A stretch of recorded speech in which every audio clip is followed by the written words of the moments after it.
Selanjutnya, kita bisa tutup bagian build ini dengan menekan tombol minimize. Nah, kemudian Bapak Ibu, kita bisa tutup bagian Gradle ini. Nah, ini akan menjadi UI yang lebih lebih enak ya, lebih enak, lebih lega dilihat. Nah, Bapak Ibu, saya mau menjelaskan dulu UI yang ada di Android Studio ini ya. Jadi, em, secara garis besar harusnya perbedaan versi dari Panda dan sebelumnya sebenarnya secara UI tidak tidak terlalu berbeda banyak Bapak Ibu.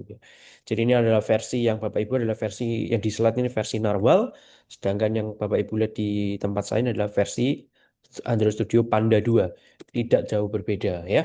Nah, sebelah kiri sebagai bagian kiri ini adalah Project Explorer di mana di dalamnya Bapak Ibu bisa melihat-lihat isi dari project yang sudah dibuat. Nah, gitu ya. Nanti saya bahas lebih mendalam bagian ini. Kemudian yang di bagian yang tengah ini adalah editor window. Jadi tergantung Bapak Ibu sedang membuka file apa. Jadi jika kita sedang membuka sebuah file Kotlin, contohnya ini ya, mainActivity.kt, Kotlin, KT adalah extension dari Kotlin, ada file namanya mainActivity.kt, maka editor window akan menampilkan isi codingan dari file tersebut. Tetapi kalau yang kita buka adalah layout, silakan coba diklik yang ini Bapak Ibu ya, activity main.xml, maka yang kita lihat di layar adalah editor window-nya berubah menjadi layar editor UI, editor layout dari UI kita. Nah, seperti itu. Kemudian di bagian atas, salah satu yang akan sering kita pakai ini adalah untuk menjalankan project kita ke emulator atau real device. Jadi Bapak Ibu bisa lihat ada tombol play di sini. Ada tombol play ini jangan ditekan ya. Nanti kita coba tekan bersama-sama. Tombol play ini untuk menjalankan project kita, merunning, membuild project kita agar bisa jalan di sebuah emulator. Emulatornya yang ada di samping sini adalah bentuk Dropbox ya, pilihan. Ini berbagai macam emulator yang sudah saya pernah bikin. Kalau memang Bapak Ibu tidak memiliki emulator sama sekali sebelumnya, nanti kita bisa bikin bersama-sama. Oke. Jika kita menyambungkan HP kita ya ke laptop atau ke PC dan USB debuggingnya kita hidupin, maka nama HP Bapak Ibu juga akan nongol di sini. Nah, nanti ada kesempatan kita belajar menggunakan real device. Tapi sementara kita nyoba pakai emulator dulu Bapak Ibu. Oke.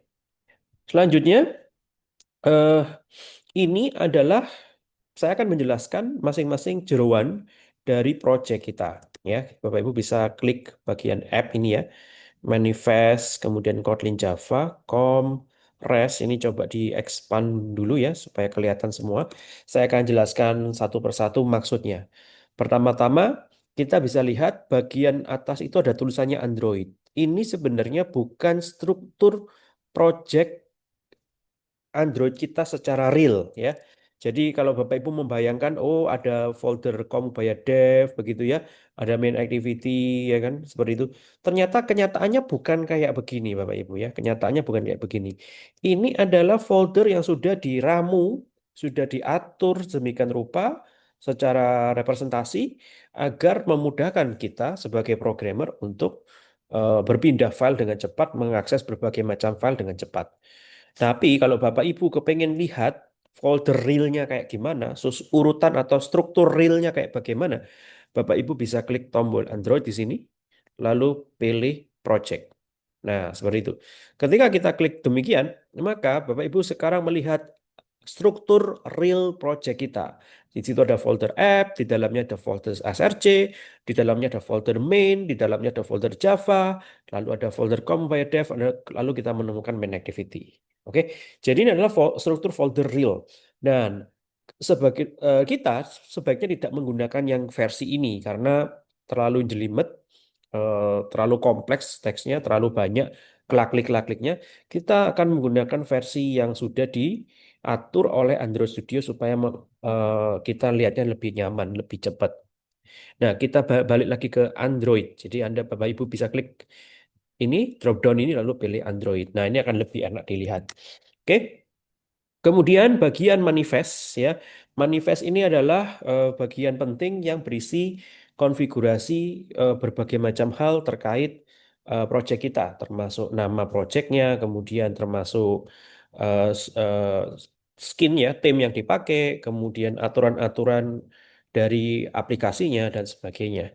Kemudian di bagian COM ini ada 3 macam ya, COM example my application, COM Android, dan dua yang bawah ini tidak dipakai, ini untuk testing.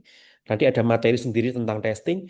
Dan kita akan taruh Kotlin kita di bagian COM yang paling atas. COM Ubaya Dev SpongeBob Trivia atas. Ini adalah nama package kita yang hanya ada satu file, yakni main activity. Jadi nanti Bapak Ibu semua Kotlin kita akan kita taruh di bagian sini. Oke. Nah, sekarang kita lihat di bagian bawahnya ada REST folder. REST itu artinya resource. Jadi resource folder ini berisi berbagai macam resource yang ada di dalam project kita. Mulai dari drawable itu untuk akan berisi gambar. Bapak Ibu punya gambar, punya image, nanti dicemplunginnya ke sini. Layout, ini adalah UI form-form Android kita, form-form project kita. Map adalah icon untuk aplikasi dari Android kita, atau aplikasi app kita. Value ini berbagai macam settingan, berbagai macam nilai-nilai, misalkan font font type, color, ya, ukuran dan macam-macam nanti kita taruhnya di dalam value. Sedangkan XML untuk hal konfigurasi file konfigurasi lain yang tidak bisa dikategorikan ke dalam ini semua. Nah, sambil jalan kita akan belajar satu persatu ya, sambil jalan kita akan berinteraksi dengan folder REST ini. Dan yang paling penting Bapak Ibu adalah Gradle script. Ini adalah jantungnya Android Studio Project. Jadi di Gradle script ini berisi berbagai macam konfigurasi, instructions ya dalam bahasa Kotlin yang digunakan untuk melakukan proses compile, melakukan proses building project kita, mendownload library dari file eksternal ya dan seterusnya dan seterusnya. Jadi 3 komponen manifest, kemudian Kotlin Java, REST folder, 4 komponen maaf, dan Gradle script ini yang menjadi jeroannya project kita yang sangat penting untuk Bapak Ibu pahami. Nah, selanjutnya Bapak Ibu kita akan langsung saja membuat aplikasi pertama kita. Di sini kita perlu sebuah gambar Bapak Ibu ya. Bapak Ibu bisa lihat ini ada gambar SpongeBob. Nah, ini saya sudah provide gambarnya. Coba silakan dibuka ULS. Nah, ini ya. ULS di week kedua, Bapak Ibu akan mendapatkan background di sini ya. Diklik aja backgroundnya, nanti muncul gambar SpongeBob. Klik kanan gambar SpongeBobnya, klik kanan Save Image As ya di Chrome ataupun di browser apapun bisa melakukan ini ya. Klik kanan Save Image As, lalu kita simpan ke dalam eh, download folder kita. Diberi nama sembarang, misalkan saya kasih nama BG atau background, jika masalah, pencet tombol save ya replace. Nah, jika sudah Bapak Ibu, saya ingin apa namanya memakai ya memasukkan maksud saya memasukkan gambar background PNG ini ke dalam folder Android Studio kita. Harap diperhatikan penamaan gambar tidak boleh mengandung spasi ya. Tidak boleh mengandung spasi, tidak boleh diawali dengan angka. Jadi ini salah. Kalau saya kasih angka di depan ini keliru. Jadi kasih nama aja BG PNG, background PNG. Kalau kepengen ada spasinya pakai saja underscore begitu ya, supaya menghindari permasalahan lebih lanjut ya. Jadi saya beri nama background PNG atau BG-PNG. Kemudian Bapak Ibu, bagaimana cara memasukkan gambar background ini ke dalam Android Studio Project kita? Caranya gampang, Bapak Ibu tinggal buka gambarnya di tempat saya ini ya gambarnya ya, gambar SpongeBob ini. Nah, di file Explorer kita, di Windows Explorer kita, tinggal diklik gambarnya, tekan Ctrl C atau Command C yang pakai Mac Command C, kalau Windows Ctrl C, lalu balik ke Android Studio Project. Di sini Bapak Ibu bisa langsung mengklik rest ya. Jadi restnya kita klik supaya dia terhighlight begitu ya, terhighlight. Lalu tekan Ctrl V ya. Jadi segampang itu ya, tinggal melakukan copy and paste. Copy and paste, Ctrl C, Ctrl V ke dalam rest. Nah, ini akan muncul dialog semacam ini, tinggal pencet OK.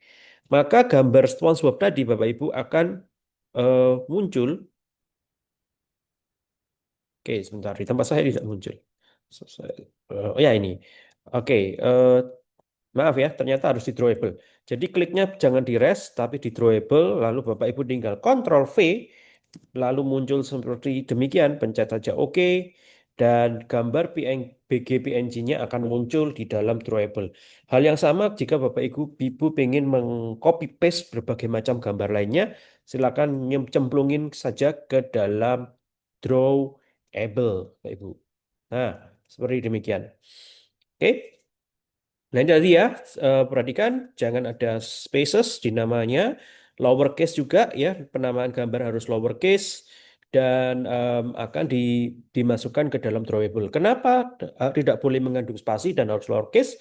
Karena nama gambar akan dijadikan sebagai identifier bagi Android, project Android kita untuk bisa dipakai di dalam coding ya. Jadi misalkan Bapak Ibu mau panggil background PNG-nya lewat Kotlin itu bisa dilakukan nantinya.